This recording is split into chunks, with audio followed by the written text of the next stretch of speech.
This is from Friedrich Nietzsche.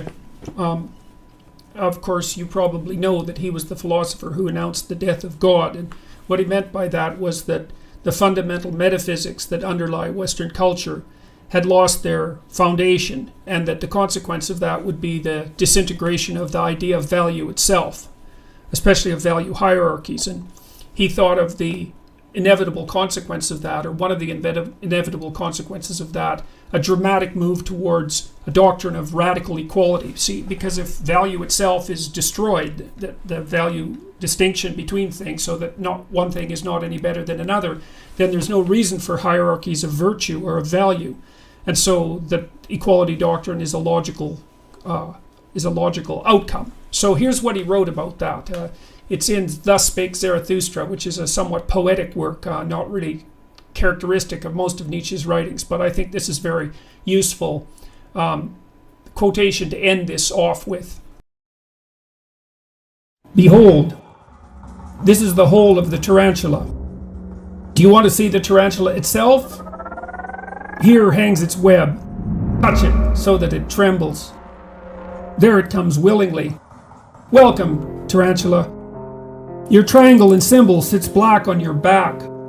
And I also know what sits in your soul. Revenge sits in your soul. Wherever you bite, black scabs grow. Your poison makes the soul whirl with revenge. Thus I speak to you in a parable. You who make souls whirl, you preachers of equality.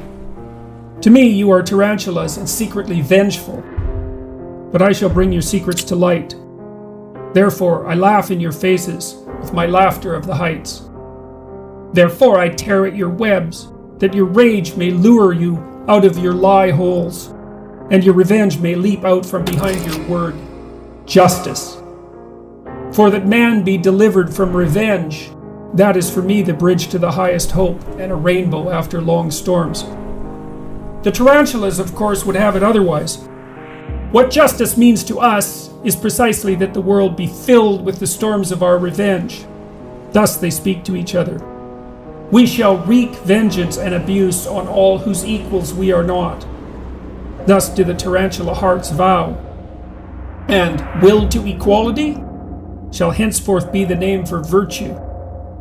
And against all that has power, we want to raise our clamor. You preachers of equality, the tyrannomania of impotence clamors thus out of you for equality. Your most secret ambitions to be tyrants thus shroud themselves in words of virtue.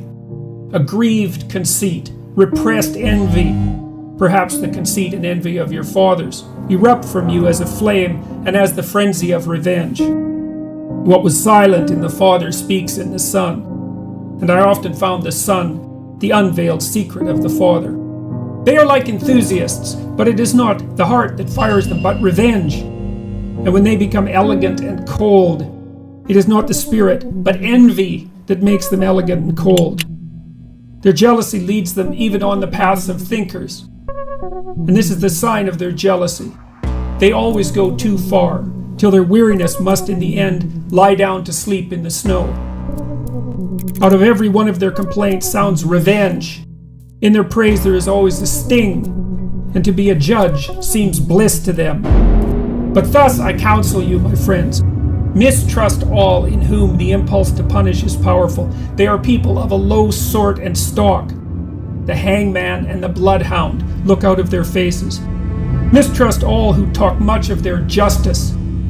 Verily, their souls lack more than honey, and when they call themselves the good and the just, do not forget that they would be Pharisees if only they had power. My friends, I do not want to be mixed up and confused with others. Some preach my doctrine of life and are at the same time preachers of equality and tarantulas. Although they are sitting in their holes, these poisonous spiders, with their backs turned on life, they speak in favor of life, but only because they wish to hurt. They wish to hurt those who now have power, for among those, the preaching of death is still most at home. If it were otherwise, the tarantulas would teach otherwise. They themselves were once the foremost slanderers of the world and burners of heretics. I do not wish to be mixed up and confused with these preachers of equality.